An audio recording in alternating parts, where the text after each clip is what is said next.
Trump prepares to meet with El Salvador's president later today, talking about the prison currently housing illegal immigrants deported from the United States. Joining me now, I have Ronald Vitiello, senior advisor to the Trump administration at Customs and Border Protection. Ron, always good to have you. Thanks for hopping on. A lot to cover here. Let's start with the two leaders today and what you think that they will discuss. Well, I think they're going to discuss the ongoing unprecedented cooperation between the two countries, the effect of having a place to send MS-13 gang members out of the country immediately once they cross the border illegally or are found in the United States in violation of the law. So these criminals that are also gang members who are in our country illegally, a place for them to go to be cared for by the government of El Salvador. So I think both of them are going to talk about that and probably the range of other things, right? Security in the hemisphere, our relationships, our commonality in foreign relationships, and then what we're doing together with regard to securing the nation and making America safe again. Yeah, and we've also been talking for a couple weeks now about Abrego Garcia, Kilmar Armando Abrego Garcia being his full name, and him being there. You know, the White House saying it's an accident that he's even there in the first place. Do you think that's going to be on the agenda for the two leaders today? I'm not sure. That's a matter that's going through the courts, so I don't know if it's in the interest of the government or the president himself to speak directly about it with the president of El Salvador. That's an ongoing case. It remains to be seen what the final adjudication is in the courts. Now that the Supreme Court has ruled that the president can, in fact, use the Alien Enemies Act to deport immigrants once they have due process, I mean, do you think there are going to be more flights headed to El Salvador, sir?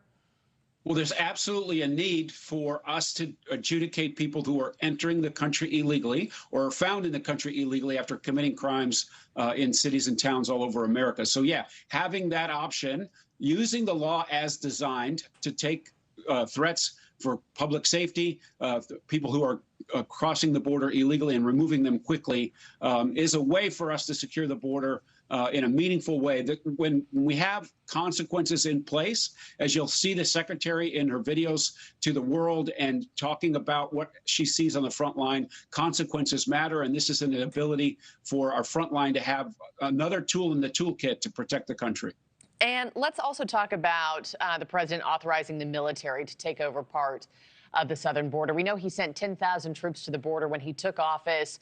Border crossings are at their lowest in decades. So why is it necessary to hand over control to the military now? I know he issued this memorandum that they can take temporary control over this corridor that runs along the borderline in California, Arizona, New Mexico. Why now? Well, under the leadership of the president and the secretary, we've got unprecedented cooperation with the Department of Defense, flights overseas, returning detainees, help at the border, standing shoulder to shoulder with the men and women of the front line. This is another layer of opportunity, another layer of security, another layer, a tool in the toolkit, if you will, for the front line to work alongside the military to demarcate the border and the military area so that when people cross the border illegally, they can be held to account, both in the federal law for crossing the border without permission, as well as being in a military area. So this is another layer of security. Again, unprecedented things are happening on the border under this president, and this is just another example of things that we're going to do to make that area safe for the men and women who work there, the border communities, and the rest of the country. And speaking of the border communities, you know, I think of all the people who live there who might be on board with all this, but are wondering to themselves, okay, how is this going to change just kind of day-to-day living for me? How do you see military control impacting the people living in these areas? Well, some of these areas are very rural. They're farming ranchers that go back decades and generations in the country. So this is an added layer of protection from them. It will also, once it's fully operational, it will deter people from coming into that area because it'll be marked out and there will be a certain consequence for people who cross the border there illegally. They'll be prosecuted in federal court.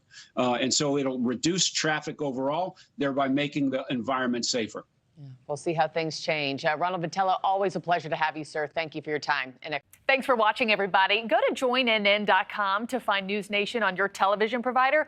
Also, don't forget to click that red subscribe button below to get more of NewsNation's fact-driven, unbiased coverage.